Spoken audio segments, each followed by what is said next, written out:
మోకాళ్ల నొప్పులు, gas, gut health వంటి సర్వ రోగాలకు నివారణి అరుణ యోగా ఆముదం.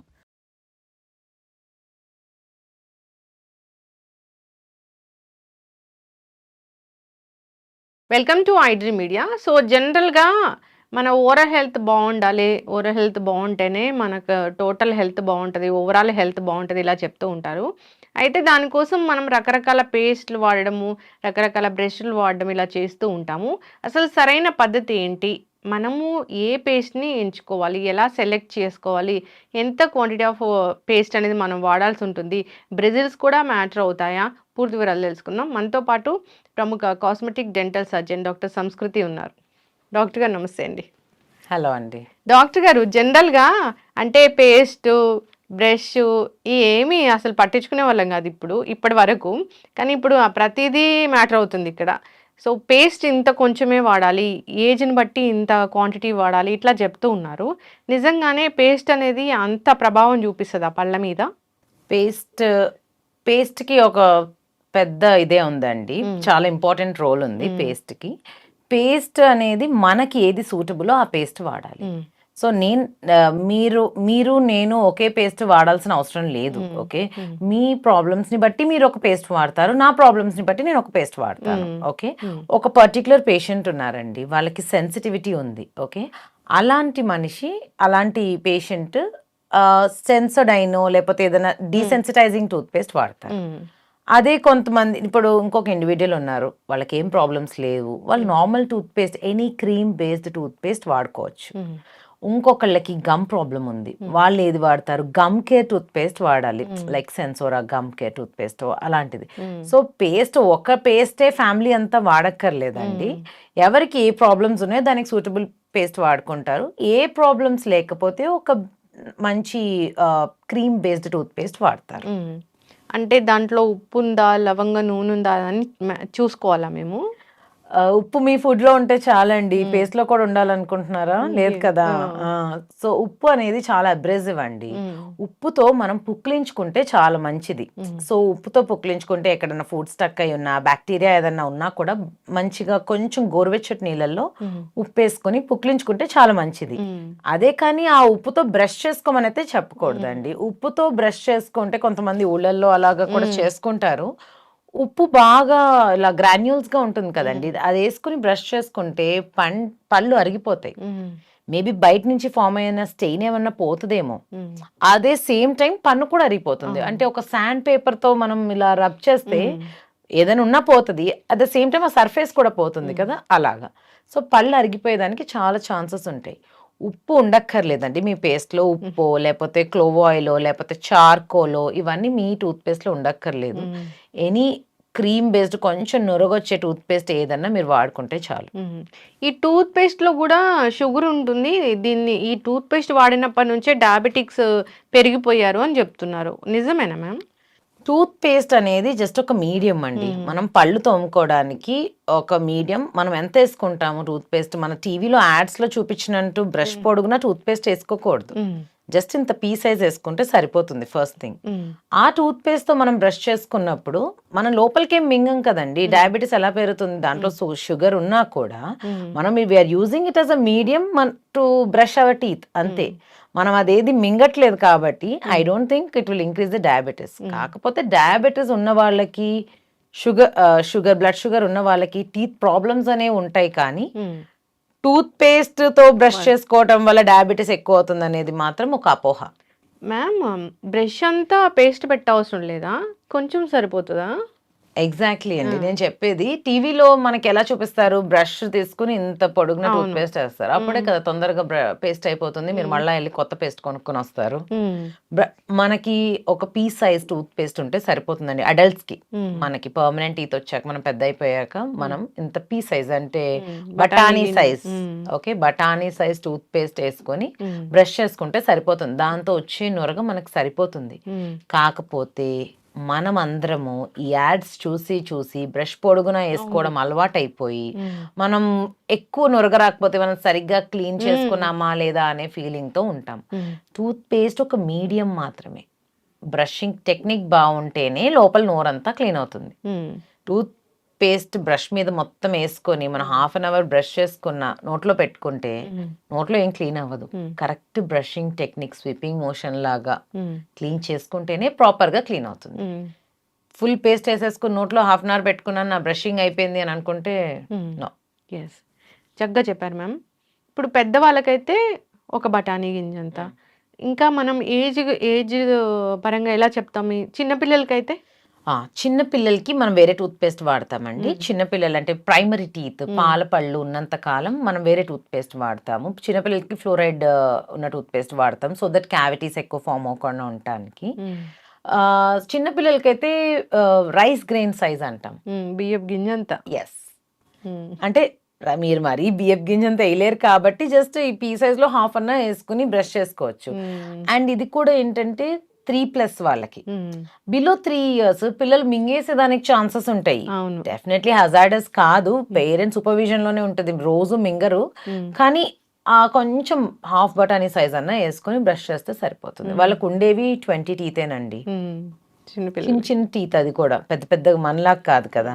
సో చిన్న 20 teeth కి ఆ మాత్రం టూత్ పేస్ట్ సరిపోతుంది. కాకపోతే 2 times brushing is most important, చిన్నపిల్లలకైనా పెద్దవాళ్ళకైనా. మనం తిన్న ఆహారం డైలీ డే పొడుగునా బ్రేక్ఫాస్ట్, లంచ్, డిన్నర్, స్నాక్స్ ఇన్ని చేస్తాము, అవన్నీ మన టీత్ మీదే ఉంటాయి. నైట్ బ్రష్ చేసుకోకపోతే మన టీత్ మీదే అవి కూడా మనతో పాటు ట్రావెల్ చేస్తుంటాయి. హోల్ నైట్ అవి పడుకుంటాయి, బ్యాక్టీరియా అంతా పడుకుంటుంది. పొద్దున కల్లా క్యావిటీ అవ్వదు, కాకపోతే అలా రోజు చేస్తే క్యావిటీ అవుతుంది. So night brushing is most important. అందరు మర్చిపోయేదే అది, అందరూ మర్చిపోరు, చేయనిది అది. సో మనకి ఏంటంటే బ్రష్ చేసుకోగానే మింటి పేస్ట్ తోటి ఒక ఫ్రెష్ ఫీలింగ్ వచ్చేసరికి నైట్ చేసుకుంటే మళ్ళీ యాక్టివేట్ అయిపోతామేమో అని చాలా మంది అడుగుతారు. నైట్ బ్రష్ చేసుకుంటే నేను యాక్టివేట్ అయిపోతున్నాను అంటారు. అయితే మీరు డిన్నర్ అయిన వెంటనే బ్రష్ చేసుకోండి. డిన్నర్ అయిన వెంటనే అప్పుడు యాక్టివ్ గానే ఉంటాం కదా, డిన్నర్ అయిన వెంటనే బ్రష్ చేసేసుకోండి. మీరు ఎప్పుడు పడుకుంటారో అప్పుడు పడుకోండి అని చెప్తాను. బ్రష్ ఎంతసేపు చేయాలి అసలు? మీరు ఎంతసేపు చేయాలనుకుంటున్నారు? 2 minutes, 3 minutes, 5 minutes. మీరు కరెక్టే, 2 minutes. కాకపోతే I know people who brush their teeth for half an hour. Brush వేసుకొని ఊరంతా తిరిగి వచ్చే వాళ్ళని కూడా మనం చూస్తాం. అది చూసాము. అండ్ బ్రష్ మీద పేస్ట్ వేసుకొని పేపర్ చదవటాలు, ఇంటి పని చేసుకుంటాలు, అవి చేసుకోవటాలు అన్ని చేస్తారు. అవి ఏం అవసరం లేదండి. బ్రష్ అద్దం ముందు నించొని ఒక 2 minutes pea size toothpaste వేసుకొని బ్రష్ నీట్ గా అన్ని సైడ్స్ క్లియర్ అవుతున్నాయా లేదా. మనము ఫేస్ రెడీ అయ్యేటప్పుడు పౌడర్ రాసుకునేటప్పుడు అద్దం ముందు నించుని రాసుకుంటామా? బ్రష్ ఎందుకు ఆ పని ఈ పని చేసేటప్పుడు చేసుకుంటున్నాం. బ్రష్ కూడా 2 minutes కాన్సన్ట్రేట్ చేసుకుని అన్ని సర్ఫేసెస్ క్లీన్ అయ్యాయా, ఓకే చాలు, గాగులు చేసేసుకుని మీ పని మీరు చేసేసుకోండి. హాఫ్ అన్ అవర్ చేసుకోవద్దండి. నేనైతే రిక్వెస్ట్ చేస్తున్నాను, హాఫ్ అన్ అవర్ చేసుకోవద్దు. చేసుకుంటే అరిగిపోతాయి, టీత్ అరిగిపోతాయండి. అంటే బ్రిజిల్స్ మెత్తగా ఉంటే అరగవుగా. సాఫ్ట్ బ్రిజిల్స్ అంటున్నారు. సాఫ్ట్ బ్రిజిల్స్ మీరు వాడుతున్నారు, నేను వాడుతున్నాను. అందరూ సాఫ్ట్ బ్రిజిల్స్ వాడుతున్నారా? అసలు బ్రష్ ఎలా ఉండాలి మ్యామ్? సాఫ్ట్ బ్రిజిల్స్ తోని సాఫ్ట్ గా ఉండాలా? బ్రష్ అనేది సాఫ్ట్ గా ఉంటేనే మనం చక్కగా దాన్ని ప్రాపర్ గా బ్రష్ చేసుకుంటామండి. బ్రషింగ్ ఎప్పుడైనా గమ్ కి టూత్ కి మధ్యలో క్లీన్ అవటానికి చేయాలి. ఓకే, సాఫ్ట్ బ్రిజిల్ బ్రష్ అనుకోండి, మనం గమ్ మీద ఇలా స్వీపింగ్ మోషన్ లా పెట్టి చేస్తాము. అదే హార్డ్ బ్రష్ గమ్ మీద పెట్టగానే మనకి నొప్పి వస్తుంది, మనం అక్కడ చేయడం మానేస్తాం. సాఫ్ట్ బ్రష్ ఇస్ ఎనఫ్ అండి. కొంతమంది పేషెంట్స్ కి అయితే నేను అల్ట్రా సాఫ్ట్ బ్రష్ కూడా వాడమని చెప్తాను. అయినా క్లీన్ అవుతుంది. క్లీన్ అవుతుందండి. అంటే పళ్ళు ఏమి ఇది కాదండి, మనం బ్రష్ మీడియం హార్డ్ బ్రష్ చేసి. మరి ఇలా చెప్పారు మ్యామ్, ఎంత బ్రష్ చేసినా, ఎంత టంగ్ క్లీన్ చేసినా, ఎంత ఓరల్ హైజీన్ మెయింటైన్ చేసినా బ్యాడ్ బ్రెత్ చాలా మందికి ఉంటుందిగా. సో బ్యాడ్ బ్రెత్ అనేది ఓన్లీ బ్రష్ చేయకపోతేనో కాదండి, మల్టిపుల్ ఫ్యాక్టర్స్ ఉంటాయి. మన గట్ హెల్త్ బాగాలేకపోయినా బ్యాడ్ బ్రెత్ ఉంటుంది, గమ్ లో ఇన్ఫెక్షన్ ఉన్నా బ్యాడ్ బ్రెత్ ఉంటుంది, మనకి కనిపించని టీత్ లో ఇన్ఫెక్షన్ ఉన్నా బ్యాడ్ బ్రెత్ ఉంటుంది. పంటి మీద సర్ఫేసే మనకు కనిపిస్తుంది, పంటికి మధ్యలో ఉన్న సర్ఫేస్ మనకు కనపడదు నేకెడ్ ఐకి. నేను చూస్తే నాకు కనపడకపోవచ్చు, ఎక్స్రేలోనే కనిపిస్తుంది కొన్ని. సో లోపల ఏదో ఒక రకమైన ఇన్ఫెక్షన్ ఉంటేనే మనకి బ్యాడ్ బ్రెత్ వస్తుంది. బ్యాడ్ బ్రెత్ వస్తుంది అంటే మనం వెళ్ళి రెక్టిఫై చేసుకోవాలి డాక్టర్ దగ్గరికి వెళ్ళి. బ్యాడ్ బ్రెత్ వస్తుందని చెప్పి మీరు ఎక్కువసేపు బ్రషింగ్ చేసుకోవటము, మౌత్ వాష్ ఎక్కువ యూజ్ చేయటము, అన్ని చేయకూడదు. మౌత్ వాష్ అసలే వాడకూడదా? మౌత్ వాష్ వాడచ్చండి, but under your dentist supervision అంటాను. ఎప్పుడు చెప్తారు అసలు జనరల్‌గా? మౌత్ వాష్‌లో చాలా మంది డైలీ కూడా మౌత్ ఆ! వాష్ వాడతారు. మౌత్ వాష్ ఎక్కువ వాడితే ఏమవుతుందంటేనండి, దాంట్లో ఉన్న ఆల్కహాల్ వల్ల మనం నోట్లో గుడ్ బ్యాక్టీరియా ఉంటుంది, హ్మ్. బ్యాడ్ బ్యాక్టీరియా ఉంటుంది. బ్యాడ్ బ్యాక్టీరియా మనకి హార్మ్ కాజ్ చేస్తుంది, హ్మ్. చెడు కలిగిస్తుంది. హ్మ్. గుడ్ బ్యాక్టీరియా మన నోట్లో సలైవా నుంచి వాటి నుంచి గుడ్ బ్యాక్టీరియా వస్తుంది. అది ఉండాలి. హ్మ్. ఓకే. సో, ఆ గుడ్ బ్యాక్టీరియా కూడా వాష్ ఔట్ అయిపోతదనమాట. హ్మ్.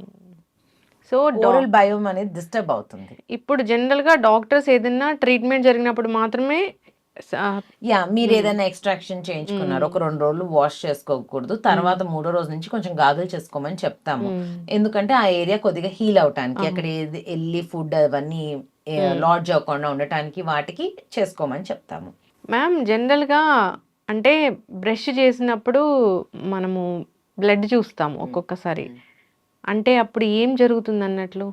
సో, మీరు బ్రష్ చేసుకునేటప్పుడు బ్లడ్ ఒస్తుంది అంటేనండి, మీకు గమ్ ఇన్ఫెక్షన్ ఉన్నట్టు. హ్మ్. జింజవైటిస్ అని అంటాము. గమ్స్ ఇన్‌ఫ్లేమ్డ్‌గా ఉన్నట్టు. హ్మ్. ఇన్‌ఫ్లేమ్డ్ అంటే కొంచెం మెత్తగా, వాపుగా, రెడ్‌గా ఉన్నట్టు అర్థం హ్మ్. అనమాట. ఇప్పుడు మనం బ్రష్ చేసుకునేటప్పుడు నార్మల్‌గా మనం ఇలా ఇక్కడి నుంచి మనకు బ్లడ్ రాదు. హ్మ్. ఓకే. ఇక్కడ ఏదన్నా వూండ్ అయిందండి. హ్మ్. దాని మీద ఏదన్నా ఇలా హ్మ్. ఫోర్స్ పెట్టాము. అప్పుడు హ్మ్. బ్లడ్ ఒస్తది కదా! హ్మ్. అలాగే వూండ్ అనమాట. జింజవైటిస్ అంటే అది ఇన్ఫెక్షన్ అనమాట. అది హ్మ్. హెల్తీ కాదు. హ్మ్. హెల్తీ కానప్పుడే బ్లడ్ ఒస్తది. హ్మ్. సో, చాలామంది ఏం చేస్తారు, అలా బ్లడ్ ఒస్తుందని చెప్పి అక్కడ ఎక్కువ ఫోర్స్‌గా బ్రష్ చేయడం మానేస్తారు. హ్మ్. ఇంకా ఫుడ్ ఎళ్లి అక్కడ చేరుతది. హ్మ్. ఆ ఇన్‌ఫ్లమేషన్ ఇంకా ఎక్కువవుతుంది. హ్మ్. జింజవైటిస్ అంటే చిగుళ్ళ వాపు ఉన్నప్పుడు బ్లడ్ ఒస్తదండి. అది పెద్ద ప్రాబ్లమ్ ఏం కాదు. హ్మ్. మీరలా చిగుళ్ళు వాస్తున్నాయి ఒక 2, 3 రోజుల నుంచి మీరు బ్లడ్ చూస్తున్నారు అంటే హ్మ్. ఇమ్మీడియేట్‌గా డెంటిస్ట్‌నెళ్లి కలవండి. హ్మ్. చిన్న క్లీనింగ్ ప్రొసీజర్ తోటి అవి నార్మల్ అయిపోతాయి. హ్మ్. చాలా మంది ఎళ్లరు. ఎళ్లరు. హ్మ్. ఏంటో బ్లడ్ హ్మ్. ఒస్తుందని చెప్పి అక్కడ బ్రష్ చేసుకోకుండా ఇటు సైడ్ హ్మ్. చేస్తుంటారు. అక్కడ ఇంకా పేరుకుపోతా అవును. ఉంటుంది. ఉప్పు పెట్టి కూడా రుద్దుతూ ఉంటారు. ఉప్పు పెట్టి జస్ట్ గాగుల్ చేసుకోండి హ్మ్. ప్లీజ్. ఉప్పు పెట్టి గాగుల్ చేసుకోవడం వెరీ గుడ్. హ్మ్. చాలా మంచిది. ఇది ఓల్డ్ హ్యాబిట్. హోలిస్టిక్ హ్యాబిట్ ఇది. మంచిది. నోరంతా క్లీన్ అవుతుంది. మీరు ఆల్కహాల్ ఉన్న మౌత్ వాష్ కన్నా హ్మ్. ఉప్పుతో గాగుల్ చేసుకోవడం చాలా మంచిది. హ్మ్. కానీ ఉప్పుతో బ్రష్ మాత్రం చేసుకోకండి. యెస్. మ్యామ్ ఈ చిగుళ్ళ ఇబ్బంది అంటే ఏదైనా పర్టిక్యులర్ వాళ్ళకి డయాబెటిస్ గాని ఇట్లాంటివి వాళ్ళు ప్రెగ్నెన్సీ టైమ్‌లో గాని అట్లా చూస్తామా మనము? యెస్ అండి. ప్రెగ్నెన్సీ టైమ్‌లో చిగుళ్ళ ఇన్ఫెక్షన్ అనేది ఎక్కువుంటుంది. హ్మ్. ఎందుకంటే ప్రెగ్నెన్సీ టైమ్‌లో హార్మోనల్ ఇంబాలెన్స్ ఉంటుంది. ఈస్ట్రోజన్ ఎక్కువుంటుంది. సో, దీనివల్ల గమ్స్ ఇన్‌ఫ్లేమ్ అవ్వటం కామనే. హ్మ్. ఇది ఆ పర్టిక్యులర్ పీరియడ్ వరకే ఉంటుంది. తర్వాత నార్మల్ అయిపోతుంది. ఆఫ్టర్ డెలివరీ ఆ ప్రెగ్నెన్సీలో గూడా సెకండ్ ట్రైమెస్టర్‌లో అలాగా ఫిఫ్త్ హ్మ్. మంత్‌లో కొద్దిగా ఎక్కువుంటుంది. తర్వాత అంతా నార్మల్ అయిపోతుంది. హ్మ్. సో, ఇలా బ్లడ్ ఒస్తుందని చెప్పి ఏం చేస్తారు అంటే, హ్మ్. అక్కడ బ్రష్ చేసుకోవటం హ్మ్. కంటిన్యూయస్‌గా మానేస్తారు. మళ్ళీ అక్కడ పేరుకుపోతుంది. హ్మ్. ఇది కంటిన్యూ అయిపోతుంది. ఇంకా హ్మ్. బ్లడ్ ఆగిపోయినా కూడా అలానే కంటిన్యూ అయిపోతుంది. అలవాటయిపోతుంది. Hmm. That is when infection forms. అందరూ పళ్ళు లూజ్ అయ్యాయి అంటారు. లేకపోతే హ్మ్. గారెలు ఎక్కువ పట్టేసినాయి అంటారు హ్మ్. ప్రెగ్నెన్సీలో. దీనివల్లే. హ్మ్. మీరు ఆ కొన్ని రోజులు కొంచెం నీట్‌గా బ్రష్ చేసుకొని, మెల్లగా జాగ్రత్తగా చూసుకొని చేసుకుంటే ఆ ప్రాబ్లమ్ కూడా రాదు. హ్మ్. అసలు ప్రెగ్నెన్సీలో ఎ ఈ పంటి సమస్యలొస్తే గనక ట్రీట్మెంట్ గూడా జేయరు డాక్టర్లంటారు. యెస్ అండి.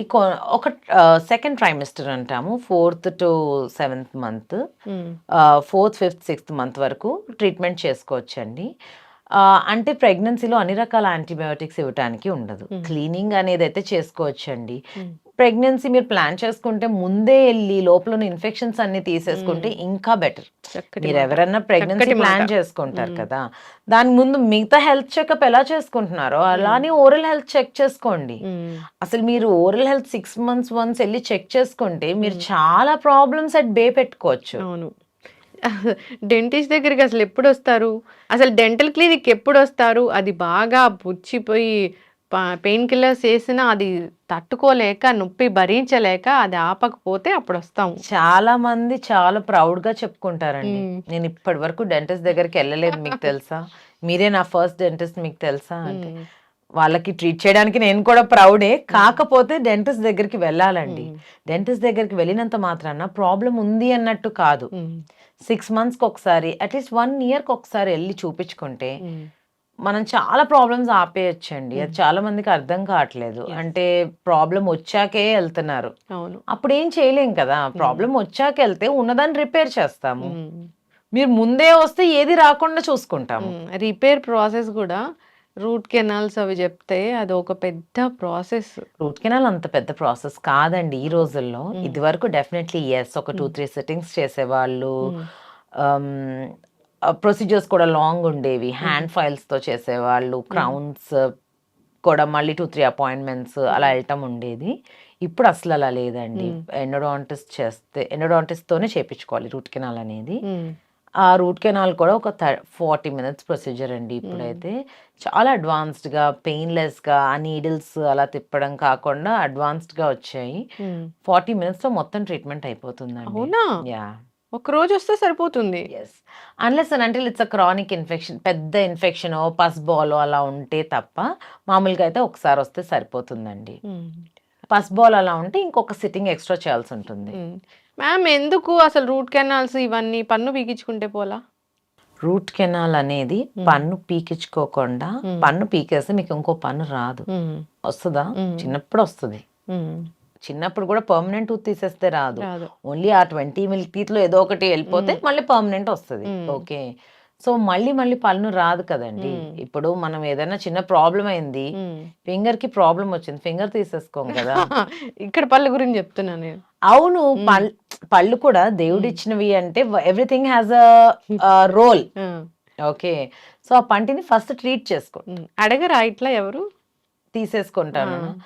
నాకెలా వస్తారంటేనండి పేషెంట్స్ ఇది తీసేయాలండి అని చెప్పిన వాళ్ళేమో లేదు కాపాడండి అని అడుగుతారు. ఓకే. ఇది కాపాడగలుగుతానండి అంటే వద్దండి తీసేయండి అంటారు. సో అలాంటి వాళ్ళకి నేను ఎక్స్‌ప్లెయిన్ చేయగలుగుతాను. వాళ్ళు అర్థం చేసుకుంటారు. అంటే వాళ్ళకి తెలిసిన దాంతో చెప్తారు కాబట్టి తీసేయమని అడుగుతారు. లేదండి తీసేస్తే ఇవి కాన్సిక్వెన్సెస్ మీకు మొత్తం డిస్టర్బ్ అవుతుందండి. మీ దవడ అంతా డిస్టర్బ్ అవుతది. ముందు పళ్ళు, వెనక పళ్ళు అటు ఇటు జరిగిపోతాయి. మీకు బ్రిడ్జెస్ అంటే ఆ గ్యాప్ అంతా క్లోజ్ అయిపోవడానికి చూస్తాయి మీ న్యాచురల్ టీతే. అలా తీసుకోకూడదండి. తీసుకుంటే లాంగ్ టర్మ్‌లో చాలా నష్టాలుంటాయి అని చెప్తాను. అర్థం చేసుకుంటారు. So save చేసుకోగలిగేదైతే తీయకూడదండి. తీయాల్సింది మేమే చెప్పేస్తాం.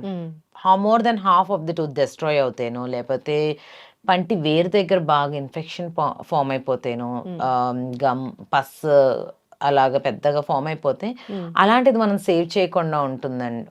సేవ్ చేయలేము. అప్పుడు తీసేసుకొని రీప్లేస్ చేసుకోవాలి. Replace compulsory. తీసుకున్న ప్రతి పంటిని కంపల్సరీ రీప్లేస్ చేసుకోవాలండి. రీప్లేస్ చేసుకోకపోతే మొత్తం జా స్ట్రక్చరే డిస్టర్బ్ అవుతుందండి. అంటే ఒక పన్ను తీసాము, ఈ వెనక పన్ను ముందుకెళ్తుంది, ముందు పన్ను కొంచెం వెనక్కి షిఫ్ట్ అవుతుంది, పై పన్ను రోజు ఈ పంటిని మీట్ అయ్యి గ్రైండ్ చేస్తుంది కదా ఫుడ్ని, అది దానికి పన్ను లేక కిందకి జారే అవకాశం ఉంది. మొత్తం అంతా డిస్టర్బ్ అవుతుంది. ఆ డిస్టర్బెన్స్ లో మళ్ళీ పంటి మధ్యలో క్యావిటీస్ అవుతాయి. మళ్ళీ కొత్త ప్రాబ్లమ్స్ వస్తాయి. సో ఆ స్ట్రక్చర్ ని అలా మెయింటైన్ చేయడానికి ఇప్పుడు బుక్ షెల్ఫ్ ఉందండి. బుక్ షెల్ఫ్ ఉంది లైబ్రరీలో.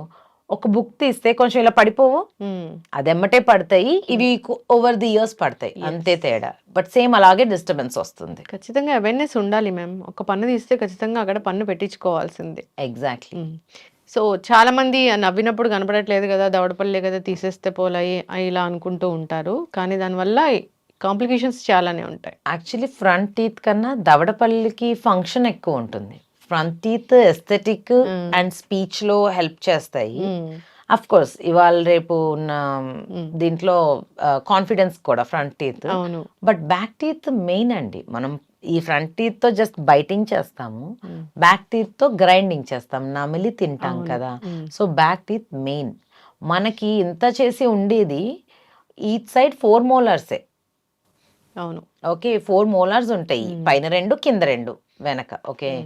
అందులో ఒకటి మిస్ అయింది అనుకోండి, పైది కూడా నాన్ ఫంక్షనల్ అవుతుంది.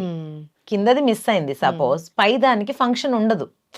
2 టీత్ కలిస్తేనే కదా గ్రైండ్ అయ్యేది. 1 టూత్ ఉండి ఏం చేస్తుంది, అదేం గ్రైండ్ చేయలేదు. దానికి ఆపోజింగ్ ఉండాలి. ఇండైజెషన్ ప్రాబ్లమ్స్ అలాంటివి వస్తాయి. డెఫినెట్ గా వస్తాయండి, లాంగ్ రన్ లో డెఫినెట్ గా వస్తాయి. మ్యామ్ చక్కగా చెప్పారు. అంతా హెల్తీ పర్సన్ ఓకే, పళ్ళు తీయించుకుంటే పళ్ళు పెట్టించుకోవచ్చు. కానీ డయాబెటీస్ పేషెంట్స్ చాలా ఇబ్బంది పడుతూ ఉంటారు ఈ పళ్ళ విషయంలో. ఎలాంటి కాంప్లికేషన్స్ వస్తాయి వాళ్ళకి? పన్ను తీసి పన్ను పెట్టాలంటే అసలు ఎంత టైం పడుతుంది? It's a very big topic అండి. Diabetes and oral health go hand in hand అండి. అంటే డయాబెటిస్ ఒంట్లో షుగర్ కౌంట్ ఎక్కువ అవుతూ ఉంటే గమ్ డిసీజెస్ కూడా ఎక్కువ అవుతుంటాయండి. అదే గమ్ డిసీజెస్ మనం కంట్రోల్ చేసుకున్నాం, గమ్ డిసీజ్ని ట్రీట్ చేసుకున్నాము అంటే బ్లడ్ షుగర్ కూడా ఆటోమేటిక్గా కొంచెం తగ్గుతుందండి. ఈ రెండు హ్యాండ్ ఇన్ హ్యాండ్ వెళ్తుంటాయి. ఓకే, డయాబెటీస్ వాళ్ళు చాలా జాగ్రత్తలు తీసుకోవాలి ఓరల్ హెల్త్కి వచ్చేసరికి. ఇప్పుడు మనం నోట్లో ఉన్న ఎన్వైర్న్మెంట్ ఎక్కువ షుగర్ ఉండడం వల్ల డయాబెటీస్ వాళ్ళకి క్యావిటీస్ కూడా ఫాస్ట్గా ఫామ్ అవుతాయి, ఎక్కువగా ఫామ్ అవుతాయి, గమ్ డిసీజెస్ కూడా ఎక్కువగా ఫామ్ అయ్యే ఛాన్సెస్ ఉంటాయి. సో ఏదైనా ప్రాబ్లం వస్తే 6 months వన్స్ డెంటల్ చెకప్ చేయించుకోవాలి. ఏదైనా ప్రాబ్లం వస్తే ఎమ్మటే ట్రీట్ చేయించుకోవాలి. ఇప్పుడు నాకు నొప్పి రాలేదు కదా అని అనుకొని నెగ్లెక్ట్ చేయకుండా ఎమ్మటే ట్రీట్ చేయించుకుంటే మీకు ఫర్దర్ ప్రాబ్లమ్స్ రావు. ఎస్. కానీ వాళ్ళ డయాబెటాలజిస్ట్ చెప్పాలి, ఎండోక్రైనాలజిస్ట్ చెప్పాలి, ఎవరైతే డాక్టర్ చూస్తున్నారో వాళ్ళు చెప్పాలి, షుగర్ అంతా తగ్గించాలి, అప్పుడే మేము ప్రొసీజర్ చేస్తాము అనేది మనం వింటాం కదా.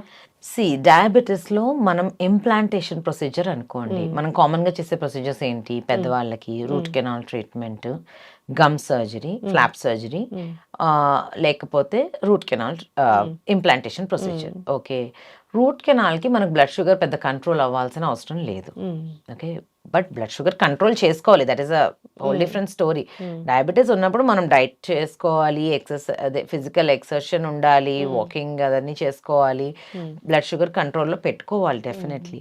కాకపోతే మేము 200 కన్నా తక్కువ ఉంటే బ్లడ్ షుగర్ డెఫినెట్గా ప్రొసీజర్స్ చేసుకోవచ్చు. అన్కంట్రోలబుల్ డయాబెటీస్లో ఎవరు ఏ డెంటిస్ట్ కూడా ప్రొసీజర్ చేయరండి. 300 కన్నా ఎక్కువ ఉండటము అలాంటప్పుడు ఏ డెంటిస్ట్ కూడా ప్రొసీజర్ చేయరు యూజువల్లీ. ఎందుకంటే అంత డయాబెటీస్ ఉన్నప్పుడు హీలింగ్ అనేది ఎమ్మటే అవ్వదు. అది మనకి మంచి చేయటం కన్నా నష్టం చేయటం ఎక్కువ ఉంటుంది. ఇంప్లాంట్ అనేది బోన్లో ఫ్యూజ్ అవ్వదు అన్కంట్రోలబుల్ ఉంటే. ఇప్పుడు ఇంప్లాంటేషన్ చేసే రోజు మాత్రమే డయాబెటీస్ కంట్రోల్ ఉండడం కాదండి, చేసి 3 months అయ్యే వరకు కూడా కంట్రోల్లో ఉండాలి అండ్ మెయింటైనే చేసుకుంటూ ఉండాలి, పర్యవేక్షణలోనే ఉండాలి. ఎగ్జాక్ట్లీ, ఎప్పుడు ఉండాలండి. డయాబెటీస్ అనేది ఒక ప్రాబ్లమ్. ఓకే, మనకు అది ఉన్నప్పుడు మనం ఎక్స్ట్రా కేర్ఫుల్గా ఉండాలి. ఇదే కదా అని ఉండకూడదు. మనం మళ్ళీ దాన్ని ఎక్కువ చేసుకోకుండా ఎలా ఉంటాము, స్ట్రెస్ తగ్గించుకుంటూ ఉండాలి, హెల్దీ ఫుడ్ తినాలి, కాంప్లెక్స్ కార్బ్స్ తీసుకోవాలి, అంటే ఎక్కువసేపు డైజెస్ట్ అవటానికి, ఎమ్మటే స్పైక్ అయ్యేలా కాకుండా కొద్దిగా నిదానంగా బ్యాలెన్స్డ్గా స్పైక్ అయ్యే ఫుడ్స్. వీళ్ళకి separate care, separate wing, separate treatment అనేది అయితే ఉంటుంది.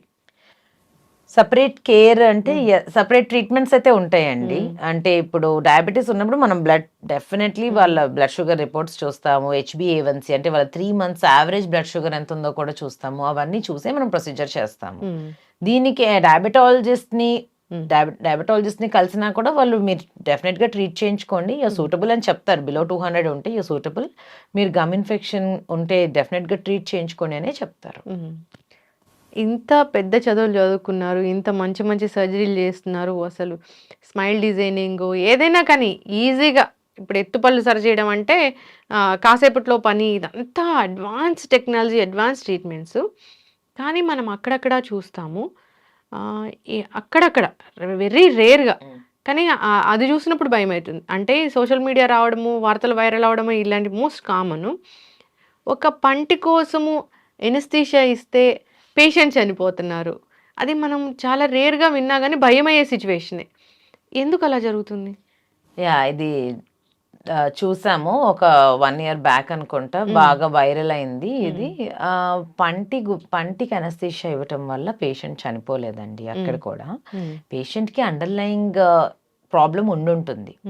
ఆ పర్టికులర్ మీరు ఏదైతే మాట్లాడుతున్నారో ఆ పర్టికులర్ పేషెంట్కి 28-year-old patient he was, but he had some underlying disease which he was not aware or he did not mention it.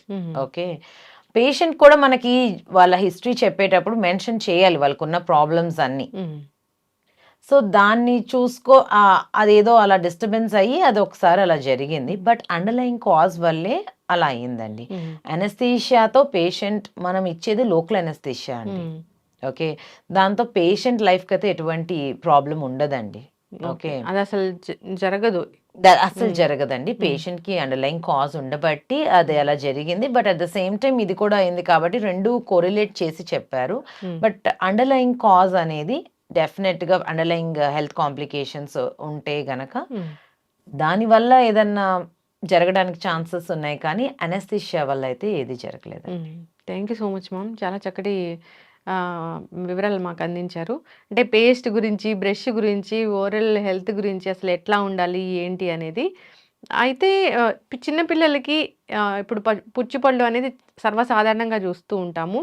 వాళ్ళకి ఒక 2, 3 మాటలు ఏం చెప్తారు? ఇలా అలాంటి రాకుండా, డికేస్ రాకుండా. పిల్లలకి యాక్చువల్లీ 2 టైప్స్ ఆఫ్ కేరీస్ వస్తాయండి. Early childhood caries and nursing bottle caries అంటాము. ఈ నర్సింగ్ బాటిల్ కేరీస్ ఎలా అంటే బాటిల్ పెట్టుకోవడం, నోట్లో బాటిల్ పెట్టుకొని పడుకోవటం అంత పసిపిల్లలకి వస్తది. ఓకే. అసలు పేరెంట్సే కేర్ తీసుకోవాలండి. పిల్లలకి వాళ్ళంతట వాళ్ళు కేర్ తీసుకోవటం రాదు. పేరెంట్స్ ఏం కేర్ తీసుకోవాలి? పిల్లలకి మొట్టమొదటి టూత్ వచ్చినప్పుడు 6 మంత్స్ ఏజ్‌లో ఓకే. మిల్క్ తాగాక వెంటనే ఒక టవల్‌కి, హ్యాండ్ టవల్, మస్లిన్ క్లాత్ కానీ దేనికన్నా ఈ వేలు, చూపుడు వేలు ఉంటుంది. ఈ వేలుని ఆ క్లాత్ చుట్టేసి నీట్‌గా క్లీన్ చేసుకోవాలి. వాటర్ పోసి బేబీ నోట్లో క్లీన్ చేయాలి. ఓకే. అది చాలు. బ్రష్ ఏం చేసుకోక్కర్లేదు 6 మంత్స్. 2 ఇయర్స్ తర్వాత అన్ని పళ్ళు వచ్చాక అప్పుడు బ్రష్ చేసుకోవచ్చు. ఓకే. పిల్లలు బ్రషింగ్ చేసేటప్పుడు పేరెంట్సే పక్క నుండి బ్రష్ చేయించాలి, కేర్ తీసుకోవాలి. ఎవ్రీడే మార్నింగ్ నైట్ బ్రష్ చేసుకుంటే సరిపోతుంది. ఏదైనా షుగరీ ఫుడ్, చాక్లెట్స్, క్యాండీస్ పిల్లలకి ఇవ్వకుండా ఆపలేము, వాళ్ళు ఆగరు. సో తిన్నాక వెంటనే గాగులు చేసేసుకోండి. చిన్న చిన్న కేర్ తీసుకుంటే క్యావిటీస్ రాకుండా ఉంటాయి.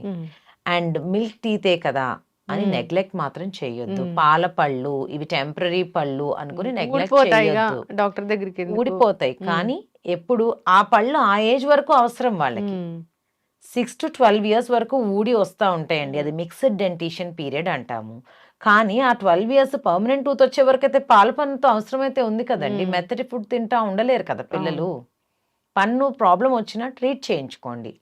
పిల్లలకి పల్పెక్టమీ అంటే పిల్లల టైప్ రూట్ కెనాల్స్ ఉంటాయి. అంతవరకు పుచ్చొచ్చి నరం వరకు వెళ్తే ఖచ్చితంగా ఈ ట్రీట్మెంట్స్ చేయించుకోండి. తీసేయచ్చు మిల్క్ టీతే కదా అని మాత్రం ఆలోచించకండి. 6 ఇయర్స్కి పంటికి క్యావిటీ వచ్చింది, నేను రూట్ కెనాల్ ట్రీట్మెంట్, పిల్లలు రూట్ కెనాల్ ట్రీట్మెంట్ చేసుకోమని చెప్తున్నాను, తీసేయండి అంటే ఆ 12 ఇయర్స్ వరకు ఉండాలండి. 12 ఇయర్స్ వరకు ఆ పెద్ద పన్ను రాదు. అప్పటి వరకు వాళ్ళు ఆ పన్ను లేకుండా ఉంటారు. ముందర వెనకాల పళ్ళు ఇక్కడ ఎరప్ట్ అయ్యేదానికి ఛాన్సెస్ ఉంటాయి. అనవసరంగా వంకర్ టింకర్ పళ్ళని కొని తెచ్చుకుంటున్నాం మనం. వంకర టింకర్ పళ్ళు అంటే అవి జెనెటికల్గా వస్తాయా, హెరిడిటరీ? అది హెరిడిటరీ కూడా. వంకర్ టింకరా అంటే మన జా సైజ్ అనుకోండి, మన జా సైజ్ చిన్నగా ఉంది, మన టూత్ సైజ్ కొంచెం పెద్దగా ఉంది. ఇప్పుడు ఒక 5 మెంబర్స్ 6 మెంబర్స్ నించునే ప్లేస్లో 8-9 మెంబర్స్ నించుంటే ఒకళ్ళు ముందుకి ఒకళ్ళు వెనక్కి నించుంటారు. అవునా? అలాగే ఇవి కూడా ఒక పన్ను ముందుగా ఒక పన్ను వెనక్కి అవుతుంది. ఈ మిల్క్ టీత్ ఎర్లీగా తీపిచ్చేసుకోవడం వల్ల ఏమవుతుంది అంటే పళ్ళు ఎరప్ట్ అయ్యే పళ్ళు ఖాళీ స్పేస్లో వచ్చేయడానికి ట్రై చేస్తూ ఉంటాయి. ఇప్పుడు మనం పిల్లలు ఉన్నారు 6-7 ఇయర్స్ కింద నుంచి పర్మనెంట్ ఇది డెవలప్ అవుతున్నాయి. ఈ పాల పళ్ళు ముందే ఉన్నాయి, ఇంకా ఫాల్ అవ్వలేదు. ఓకే. అప్పుడు మీరు వెంటనే అవి వెనక్కి వస్తున్నాయి పర్మనెంట్. వెంటనే డాక్టర్ దగ్గరికి వెళ్తే ఫ్రంట్ మనం తీసేస్తాము. ఆటోమేటిక్గా టంగ్ పుష్ చేస్తానే టంగ్ పుషింగ్ వల్ల అటు ముందుకు జరిగేదానికి ఛాన్సెస్ ఉంటాయి. ఇంకా జరగలేదు, ఇంకా ప్రాబ్లమాటిక్ ఉంది అంటే మనం పర్మనెంట్ గా బ్రేసెస్ వేసుకుని, అన్ని పళ్ళు వచ్చాక బ్రేసెస్ వేసుకుని సెట్ చేసుకోవచ్చు. కానీ న్యాచురల్ గా టంగ్ అనేది మసిల్ అండి, చాలా ఫోర్స్ ఉంటుంది. టంగ్ పుషింగ్ వల్ల పళ్ళు కదులుతాయి, పళ్ళు ముందుకెళ్తాయి. ఓకే. స్పేసింగ్ కూడా అందుకే వస్తుంది. అదే ఇలాగ వెనక్కున్న పళ్ళు కూడా ముందుకెళ్తాయి. చక్కటి ఇన్ఫర్మేషన్ మ్యామ్. మీరు అన్నట్లుగా జాగ్రత్తలు పాటించాలి. ఈ పళ్ళ గురించి మనం అధికంగా శ్రమ పెట్టి వాటిని తోమాల్సిన పని లేదు. Soft Brussels 2 minutes of brushing అనేది ఎనఫ్. సో ఇబ్బంది ఏదైనా అనిపిస్తుంది అంటే వెంటనే డాక్టర్ దగ్గరికి వెళ్ళాలి. ఎవ్రీ 6 months ఆర్ 1 yearకి ఒక్కసారి డెంటిస్ట్ దగ్గరికి వెళ్ళాల్సిందే. పేస్ట్ సెలెక్ట్ చేసుకోవడం కూడా ఇంపార్టెంట్. ఓకే. ఫ్యామిలీ అంతా ఒకే పేస్ట్ వాడకండి, మీకున్న ప్రాబ్లమ్స్ ని బట్టి మీరు వాడండి. టూత్ 1 డేలో టీత్ వైట్ అయిపోతాయి అనే పేస్ట్ అయితే అసలు మీరు దాని జోలికి కూడా వెళ్ళకండి, మనకు అవసరం లేదు అలాంటివి. You don't need. 1 డేలో ఎందుకండి మన టీత్ తెల్లగా అవుతాయి. పంటి మీద ఉన్న ఏదైనా స్టెయిన్ లైటన్ అవుతుందేమో, కానీ మీ పన్ను కూడా అరిగిపోతుంది. You will not know this in 1 day. Okay. మీ పేస్ట్‌లో బేసిక్ క్లీనింగ్ ఏజెంట్స్ ఉన్నాయా లేదా? ఇప్పుడు చాలా మంది ఎస్ఎల్ఎస్ ఫ్రీ టూత్ పేస్ట్ కావాలి అని అంటున్నారు. సోడియం లారెల్ సల్ఫేట్ అంటాము. అది నురగ వస్తదనమాట. నురగ ఇచ్చే ఏజెంట్ అది పేస్ట్‌లో. అవి ఉండకుండా చేసుకుందామని అనుకుంటున్నారు. మనం అంటే అది ఎక్కువ మోతాదులో తీసుకుంటే హెల్త్‌కి ఇబ్బంది. కానీ ఎస్ఎల్ఎస్ అన్నిట్లో ఉంటుందండి. మనం చేసుకునే బ్రషింగ్ చేసుకోవడంలో ఇదేం లోపలికెళ్ళిపోయి మన ఆర్గాన్స్‌ని డిస్టర్బ్ అయితే చేయదండి. మనం మినిమల్‌గానే ఇంత తీసుకుంటాం. ఫుల్ పేస్ట్ ఏసుకుంటే నాకు తెలీదు గానీ, పీ సైజ్‌లో అయితే ఎంతుంటుంది? అదేం మనం మింగం కూడా. You are brushing and your spitting it out కదా! అవును. సో, ప్రతి ఒక్కళ్ళు ఎస్ఎల్ఎస్ ఫ్రీకే వెళ్ళాలి అని కూడా నేనేం చెప్పట్లేదు. If you are happy and comfortable with that నురగొచ్చే tooth paste go ahead brush. కాకపోతే జాగ్రత్తలు తీసుకోండి. బ్రష్ చేసుకోండి, గాగల్ చేసేసేయండి. దానివల్ల మీకు లోపలికెళ్ళి మీ ఆర్గన్స్ అయితే డిస్టర్బ్ అవ్వవు. యెస్. చక్కటి ఇన్ఫర్మేషన్ మ్యామ్. సిరీస్ కంటిన్యూ చేద్దాము. చాలా చాలా టాపిక్స్ ఉన్నాయి ఇంకా మాట్లాడడానికి. సో, అందరూ కూడా మీరు చెప్పిన ఈ మాటలన్నీ జాగ్రత్తగా విని ఫాలో అవ్వాలని కోరుకుందాం. చక్కటి ఇన్ఫర్మేషన్. ధన్యవాదాలు. Thank you.